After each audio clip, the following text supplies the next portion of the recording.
पाकिस्तान में साल का पहला सुपर ब्लू मून आज रात 11:26 पर देखा जा सकेगा।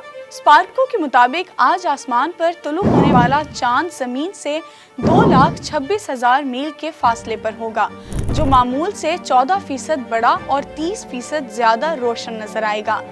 ये सुपर ब्लू मून इसलिए भी खास है कि इसके बाद ऐसा नज़ारा 2037 तक नहीं देखा जाएगा। अब सवाल ये है कि ब्लू मून क्या है और ये इस्तिलाह कब और क्यों इस्तेमाल की गई।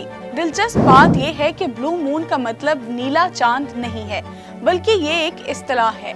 19वीं सदी में एक आतिश फिशां फटने से आसमान की रंगत में अजीब तब्दीली आई, जिसके बाइस चांद का रंग नीलगूं हो गया और इसी वजह से इसे ब्लू मून कहा गया।